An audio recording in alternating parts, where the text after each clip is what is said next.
नमस्ते, आपके साथ मैं हूं जयप्रकाश शर्मा। आज का मुद्दा है वक्फ का बदला वक्त। जी हाँ, देख लीजिए, वक्फ शब्द आज बड़ा है, बहुत बड़ा शब्द, क्योंकि आज पूरा दिन यही शब्द रहा है। सोशल मीडिया, टेलीविजन, अखबारों की सुर्खियां वक्फ वक्फ वक्फ, और अगले कुछ दिन तक यही रहेगा। तो आज इसी मुद्दे पर चर्चा हो रही है। लोकसभा में वक्फ संशोधन बिल सरकार और विपक्ष के बीच चर्चा चल रही है। थोड़ी देर बाद विधेयक पर लोकसभा में वोटिंग होगी। वहां से पास होने के बाद कल इसे राज्यसभा में पेश किया जाएगा। बिल पर गृह मंत्री अमित शाह का कहना है कि मुस्लिमों के बीच विपक्ष भ्रम फैला रहा है, वोट बैंक के लिए डरा रहा है, तो विपक्ष बिल को मुस्लिमों के नुकसान वाला बता रहा है। इन सब के बीच कुछ मुस्लिम संगठनों ने वक्फ बिल पास होने के पहले ही धमकियां देने का काम शुरू कर दिया है। कुछ मुस्लिम संगठनों का कहना है कि इसके बाद बड़े विरोध प्रदर्शन का आगाज होगा, यानी बिल पर बवाल जारी है। तो आज इसी मुद्दे पर चर्चा होगी, लेकिन इससे पहले आपको बता दें कि आखिर नए वक्फ के आ जाने से यूपी में क्या बदलेगा, ये जानना जरूरी है। लेकिन पहले आप इस रिपोर्ट के जरिए पूरी कहानी समझिएगा।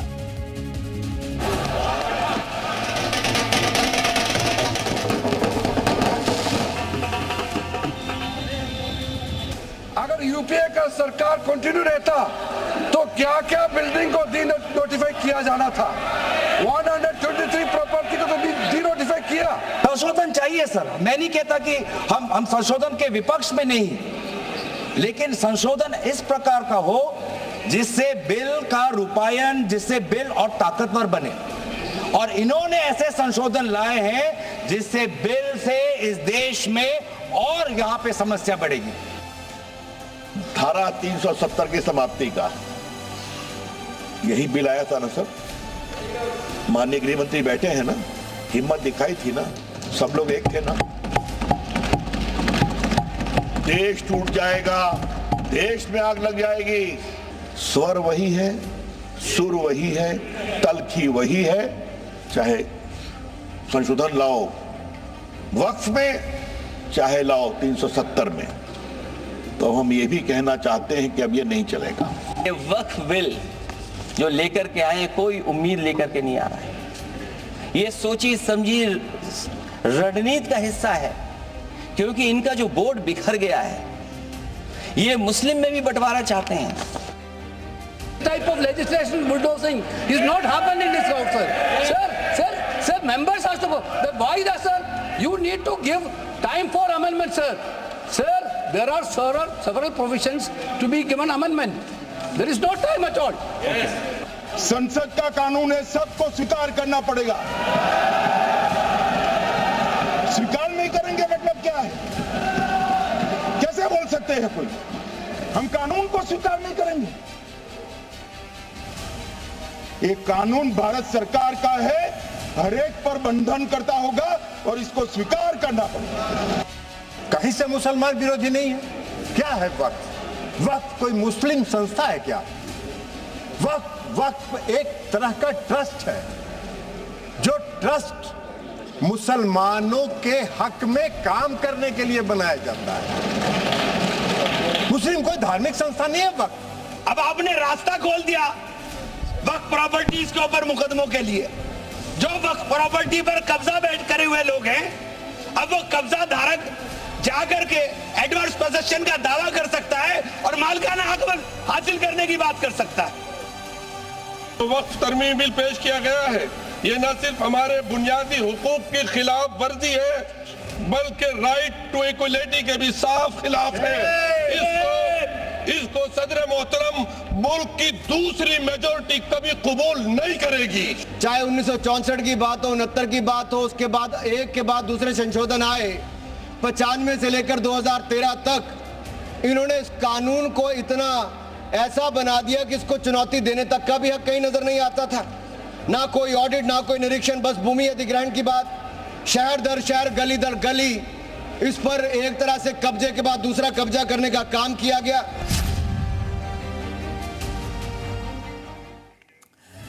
तो देखिए, इस वक्त वक्फ संशोधन बिल को लोकसभा में पेश किए हुए करीब 5 घंटे हो चुके हैं। आंकड़ों को देखें तो कहा जा सकता है कि यह विधेयक आज ही लोकसभा में पास हो जाएगा और कल इसे राज्यसभा में पेश किया जाएगा। तो चर्चा से पहले हम आपको बता दें कि यूपी में वक्फ की संपत्तियों का हिसाब किताब क्या है, वो जरा जल्दी से जान लीजिए, क्योंकि यूपी में वक्फ की सबसे ज्यादा संपत्ति है। देख लीजिए, 2 लाख से अधिक अचल संपत्तियां हैं। सुन्नी वक्फ बोर्ड के पास 2,10,000 से अधिक संपत्तियां हैं। शिया वक्फ बोर्ड के पास आपको 15,386 संपत्ति, यानी शिया पर कम है, सुन्नी पर ज्यादा है। और 1,12,000 संपत्तियों के पास वैध कागज नहीं है। आप पूछिए 1,12,000 संपत्तियों के पास तो वैध कागज नहीं है, यही तो इश्यू है। इसी पर तो हम आज बात करने जा रहे हैं। यूपी में वक्फ की विवादित संपत्ति पर भी देख लीजिए। लखनऊ का राजभवन भी माना जाता है कि वो वक्फ की संपत्ति है। ज्ञानवापी मस्जिद को भी वक्फ का बताया जाता है। शाही ईदगाह को भी वक्फ की संपत्ति बताया जाता है। ऐशबाग ईदगाह को भी बताया जा रहा है। संभल का डीएम भवन भी। शाहजहांपुर, रामपुर, अयोध्या, जौनपुर, बरेली में आपको बता दें सबसे ज्यादा अवैध कब्जे हैं, ये रिपोर्ट में आया है। अब बोलिए, वक्फ की ही जमीन पर कब्जे। वक्फ की 78% जमीन सरकारी है। तो अब ये तस्वीर बन रही है। यूपी के नजरिए से समझना इसलिए जरूरी है क्योंकि यूपी देश का सबसे बड़ा राज्य है और वक्फ की सबसे ज्यादा संपत्ति यहां है, सबसे ज्यादा विवाद भी यहां है। तो इसलिए बहुत महत्वपूर्ण हो जाता है यूपी मांगे उत्तर में। तो चलिए, हमारे साथ कई खास मेहमान रहेंगे। हमारे साथ कुंवर बासित अली साहब है, प्रदेश अध्यक्ष अल्पसंख्यक मोर्चे के तरफ से। बासित साहब, बहुत बहुत स्वागत है। हमारे साथ आपको बता दें आजम खान रहेंगे, प्रवक्ता है समाजवादी पार्टी के। जैसे ही चर्चा में शामिल होते हैं उनको भी चर्चा में जोड़ेंगे। हमारे साथ प्रियंका गुप्ता जी जुड़ गए हैं, प्रवक्ता है कांग्रेस की तरफ से। प्रियंका जी, बहुत बहुत स्वागत है। कारी अबरार मौलाना है, वो भी हमारे साथ जुड़ गए। सलीम इंजीनियर है, मुस्लिम स्कॉलर है, वो भी हमारे साथ जुड़ गए। और भी जैसे जैसे मेहमान जुड़ेंगे चर्चा में हम शामिल करेंगे। सबसे पहले कुंवर बासित अली साहब, आपसे जानना चाहूंगा, क्योंकि विपक्ष के ने एक नैरेटिव सेट कर लिया है कि ये मुस्लिमों के खिलाफ है, ये मुस्लिमों की संपत्ति, जो उनके दादाओं की संपत्ति, उनके पूर्वजों की संपत्ति, उसको हड़पने का ये बिल आ रहा है। आप क्या कहेंगे? देखिए, जब सबका साथ, सबका विकास और सबके विश्वास की बात होती है तो भारतीय जनता पार्टी गरीब कल्याण को साथ लेकर के चलती है। वक्फ जो है गरीबों के लिए बनाया गया था और जिन लोगों ने अपनी ज़मीनें वक्फ बोर्ड में दर्ज कराई, उनकी नीयत थी कि इसका फ़ायदा गरीब मुसलमानों को पहुँचे। इसमें स्कूल बने, हॉस्पिटल बने, इसके अंदर एक समाज को फ़ायदा पहुँचाने के लिए तमाम चीज़ें बने और गरीबों को सीधा सीधा फ़ायदा हो। लेकिन 70 साल तक वक्फ की लूट होती रही और जो राजनीतिक पार्टी के लोग थे, जो कुछ मुस्लिम तंजीमें थीं, उनके नाम पर वक्फ की ज़मीनों पर कब्ज़ा रहा और तमाम ज़मीनों को जो मुसलमानों की भलाई के लिए इस्तेमाल होनी थी, उनको लोगों ने अपने इस्तेमाल के लिए जो है खुर्द-बुर्द कर दिया और उन पर कब्ज़े कर लिए। और ऐसे कानून कांग्रेस सरकार में आते रहे जो वक्फ के लिए अपने आप ही एक इस तरह के बने कि आम जनभावना में उनके खिलाफ रोष बनता गया। तमाम जगहों पर आपने सुना होगा कि कोई भी प्रॉपर्टी है, जैसे रिपोर्ट में दिखाया, डीएम आवास है, ताजमहल है या लाल किला है या संसद है, ये तमाम चीज़ें ये वक्फ की प्रॉपर्टियां हैं। लोग हंसते थे सुन करके कि अच्छे ही वक्फ का है। और आज मुसलमानों में सबसे ज़्यादा मुकदमे यदि किसी चीज को लेकर चल रहे हैं तो वक्फ को लेकर के चल रहे हैं। तो निश्चित रूप से भारतीय जनता पार्टी, बासित साहब ठीक है, देखिए आपकी तरफ से ये दलीलें दी जा रही है कि वक्फ बोर्ड में जो बिल आ रहा है उसमें संशोधन करने से ये फायदा होगा कि प्रॉपर्टी की देखरेख हो जाएगी, सही दिशा में होगा, ऑनलाइन चीजें होंगी, रिकॉर्ड होगा, ठीक है, जो बहुत सारे केसेस पेंडिंग है वो सुल जाएंगे। लेकिन बासित अली साहब, गैर मुस्लिम, इस पर भी विपक्ष को ऐतराज है कि गैर मुस्लिम 2 सदस्य होंगे बोर्ड के अंदर, क्यों सर? जी, इस पर ऐतराज नहीं होना चाहिए। जब 2013 के अंदर कानून बना और उससे पहले भी जो वक्फ बोर्ड की संपत्तियां हैं उसमें तमाम गैर मुस्लिमों ने संपत्तियों को दान किया और वो वक्फ बोर्ड में दर्ज हो गई। आज उनका कोई कब्रिस्तान या किसी स्कूल या अस्पताल के लिए कहीं ना कहीं इस्तेमाल हुआ या कुछ पर लोगों ने कब्जे कर लिए। जब आपको लेने में दिक्कत रही थी तो आपको उनको सदस्य बनाने में क्यों दिक्कत है? दूसरा, जो लोग आज़ादी के वक्त यहाँ से हिंदू पाकिस्तान गए, वो अपनी ज़मीनें जो छोड़कर गए उन पर वक्फ बोर्ड में कब्जा हुआ, वो वक्फ बोर्ड में दर्ज हुई। चलिए सर, मैं लौटूंगा और भी मेहमानों को जोड़ लेता हूं। सलीम इंजीनियर साहब, क्या वेलकम करेंगे सर? आरो बासित अली साहब, वेलकम, स्वागत करेंगे सर इस बिल का? है, ये अमेंडमेंट बिल नहीं है, बल्कि ये वक्फ को ख़त्म करने वाला एक बिल लाया जा रहा है जी। और एक झूठ और भ्रम फैलाया जा रहा है कि हम मुसलमानों का भला चाहते हैं, हम वक्फ की जायदादों को प्रोटेक्ट करना चाहते हैं, हम ट्रांसपेरेंसी लाना चाहते हैं, ये दावे किए जा रहे हैं। लेकिन आप देखेंगे कि ये वक्फ का जो कॉन्सेप्ट है, उसी कॉन्सेप्ट को डिमोलिश करने का एक बिल लाने की ये तो सलीम साहब, कौन सा बिंदु है जो आपके लिए चिंता का विषय बन रहा है इस बिल में? सुनिए। दूसरा ये कि ये ओवरऑल जो देश में एक विभाजन की राजनीति है, एक पोलराइजेशन की राजनीति है, एक नफरत की राजनीति है, एक झूठ की राजनीति है, उस एजेंडे को आगे बढ़ाने वाला ये बिल है। और आप देख रहे हैं कि उल्टा कहा जा रहा है, वक्फ की जायदादों पर बहुत सारे कब्जे हैं, यानी सरकारी कब्जे भी हैं, दूसरी संस्थाओं के भी हैं, यकीनन कुछ मुसलमानों के भी कब्जे हैं। लेकिन आप ऐसा बिल ला रहे हैं जिससे ये कब्जे हटने के बजाय उल्टा जो है, ये कभी जो है ये कब्जे जो है, ये वक्फ की ज़मीनें उनको वापस नहीं मिल सकती। और दूसरा, आप ऐसा माहौल बना रहे हैं कि चूंकि मुसलमान अपने रिलीजियस मैटर्स को मैनेज नहीं कर पा रहे हैं, ये आप संदेश देना चाह रहे हैं, इसलिए हम उसमें कुछ गैर मुस्लिम को भी हम उसमें शामिल करना चाहते हैं ताकि ट्रांसपेरेंसी आए। ये तो बहुत बड़ा इल्ज़ाम है, बहुत बड़ा अपमान है ये कि मुसलमान अपने चीजों को मैनेज नहीं कर पा रहे हैं। आपने बिंदु बता दी वो कि गैर मुस्लिमों की एंट्री, लेकिन आप ये बताइए ना, आपका किस बिंदु पर ऐतराज है सलीम साहब कि इससे ये नुकसान हो जाएगा, इससे आपकी जमीन छिन जाएगी? इस बिल की जो नीयत है ना, और इस बिल की जो फाउंडेशन है, वो वक्फ को खत्म करने वाली है। और ये मेजॉरिटी जो है ना, बहुसंख्यकों के अपीजमेंट को लाने वाला बिल है कि देखो हम मुसलमानों के साथ क्या क्या कर रहे हैं, देखो हम सलीम साहब, अगर मुस्लिम महिलाओं की एंट्री होती है तो क्या कोई दिक्कत है? नहीं, क्या गरीब मुस्लिम भी इस बोर्ड में शामिल हो जाएंगे तो क्या दिक्कत है सर?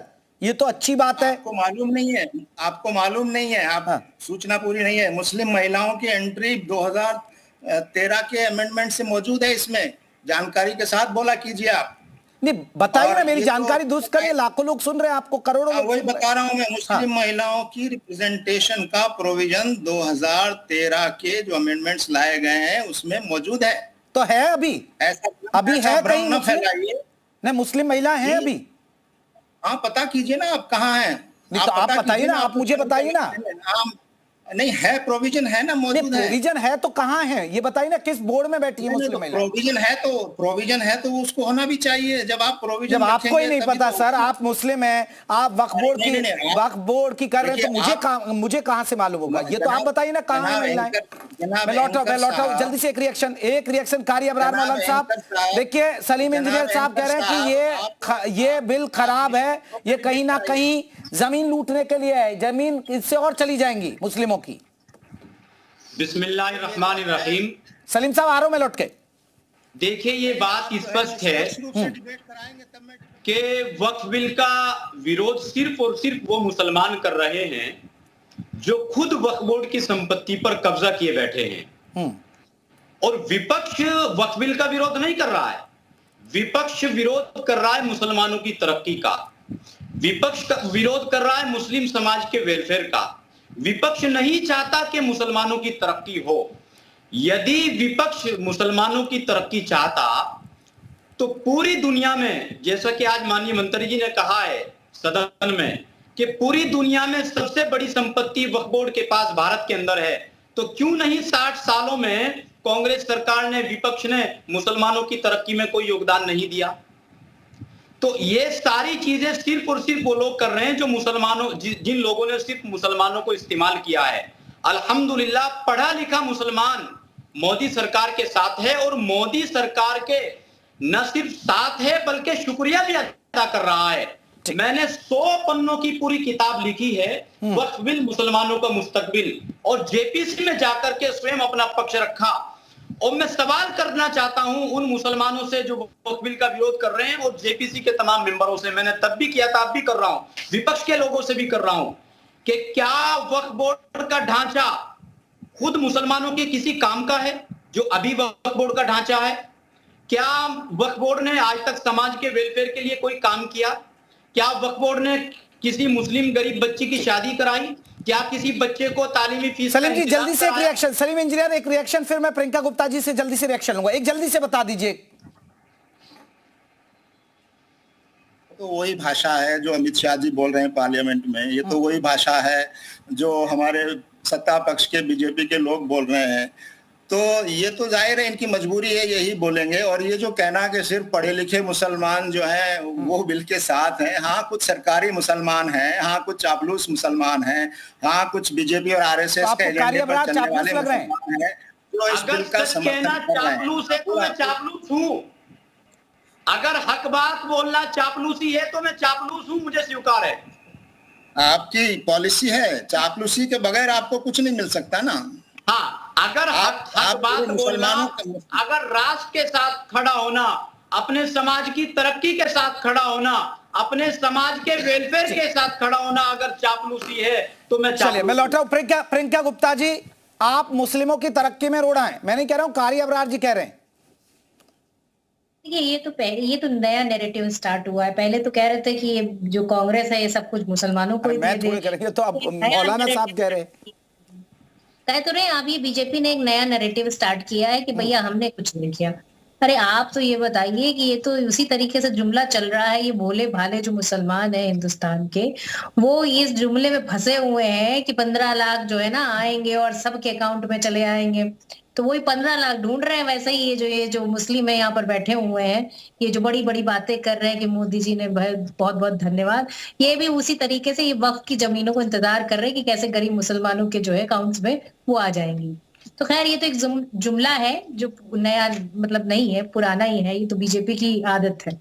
इससे पहले उन्होंने कहा था कि थाली ताली पीटो भाई ये वैक्सीन वाला, और उसके बाद पता चल रहा है कि वही वैक्सीन जो है। वक्त पर आइए ना, वक्त में खामी बताइए ना, कैसे इनकी जमीनें छिन जाएंगी। कांग्रेस पार्टी पूरी तरीके से इसे असंवैधानिक मानती। क्यों मानती है वो भी सुन लीजिए। Article 26 freedom of manage religious affair, article 14 right to equality उसका वायलेशन है, article 15 prohibition of discrimination on the ground of religious उसका वायलेशन है, आर्टिकल 25 फ्रीडम ऑफ रिलीजियस उसका। तो आपने क्यों संशोधन किए थे मैम? वायलेशन आपकी सरकार ने। सुनिए, right to minority to administrate institution. भाई देखिए, आप ये मान के चलिए कि हम ये कह रहे हैं कि एक मुस्लिम संस्था, उसमें जो अधिकार है, जो प्रशासनिक अधिकार है, वो एक मुसलमान को मिला हुआ है। ऐसे ही हिंदुओं की जो संस्थाएं होती हैं, मंदिर के जो बोर्ड होते हैं, उसमें हिंदू ही रहते हैं। ये एक नॉर्मल सा प्रोसीजर है जो फॉलो किया जाता रहा है। ये कोई मंदिर नहीं है, वो कोई अजमेर शरीफ की कोई दरगाह के लिए कमेटी थोड़े बना रहे हैं, ये तो वक्फ बोर्ड की जमीन के लिए बना रहे हैं। और क्या है आप ही बता दीजिए। अरे ये बताइए ना, उसमें कोई धार्मिक वो दो दान दी गई जमीन है, हिंदू कमेटी है। चलिए आ रहा हूं मैं। बासित अली साहब जल्दी से जवाब दीजिएगा, फिर मेरे साथ दानिश अंसारी जी जुड़ रहे हैं। बासित अली साहब जल्दी से जवाब दीजिए एक बार प्रियंका गुप्ता जी। अरे भाई मैं ये पूछ रही हूँ उसके साफ कर दूं कि वक्फ बोर्ड कोई इस्लामिक संस्था नहीं है। वक्फ बोर्ड एक जमीनों के रखरखाव के लिए बोर्ड है और उसका संचालन सरकार के द्वारा होता है। चलिए बासित अली साहब मैं लौट रहा हूँ क्योंकि दानिश अंसारी जी अल्पसंख्यक कल्याण मंत्री हमारे साथ जुड़ गए। दानिश जी बहुत बहुत स्वागत है। मैं फिर अपने मेहमान दानिश जी, अभी गर्मा गर्म चर्चा चल रही है और पहला बिंदु यही है जो हर मुस्लिम के जहन में आ रहा है, जो विपक्ष भी मुद्दा उठा रहा है कि भाई मुस्लिमों के बोर्ड में, वक्फ के बोर्ड में गैर मुस्लिमों की एंट्री क्यों? चलिए दानिश जी, आप सुन पा रहे हैं मुझे?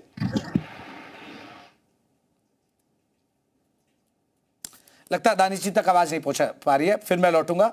हमारे साथ आजम खान है, प्रवक्ता है समाजवादी। आजम साहब, आप भी लगातार विरोध कर रहे हैं सर, लेकिन यहां कुछ कह रहे हैं कि यह मुस्लिमों के हित में है। तो जेपी जी, जो लोग ये बात कह रहे हैं वो सरकारी मुसलमान हैं आज के डेट के, क्योंकि उन्हें सरकार की चापलूसी करनी है। अच्छा, दो तरीके के मुसलमान है क्या? सरकारी और प्राइवेट हो गए क्या मुसलमान भी? बिल्कुल बिल्कुल, वो सरकारी मुसलमान है, सरकारी मौलाना। मतलब आपके साथ ना खड़ा हो वो सरकारी मुसलमान, और जो आपके साथ खड़ा हो वो प्राइवेट मुसलमान। बिल्कुल नहीं है। सवाल ये है कि वक्फ बोर्ड की संपत्तियां अगर खत्म हो रही थी, नेस्तनाबूद हो रही थी, खुर्द-बुर्द हो रही थी, तो ये सैयद शहाबुद्दीन साहब ने अब तक भाजपा की 11 साल की सरकार में क्या सा काम करवाया? कौन सा काम भाजपा ने 11 सालों में किया जिससे वक्फ बोर्ड के सुधार किया जा सके? क्या 11 साल बाद उन्हें दिव्य ज्ञान हो गया? नहीं, अब सुधार बहुत जरूरी है। 11 साल तक ये क्या कर रहे थे? 11 साल तक इन्होंने इसलिए नहीं बोला क्योंकि इनके जो जुमले के मुद्दे थे वो चल रहे थे। 11 साल बाद इन्हें लगा कि अब हमारा जुमलेबाजी नहीं चलेगी। लोकसभा चुनाव ने ये साबित कर दिया कि संविधान और पीडीए जो ये है, इसके काट के रूप में हमें धार्मिक एजेंडे को धार देना होगा। ये सिर्फ और सिर्फ धार्मिक एजेंडे को धार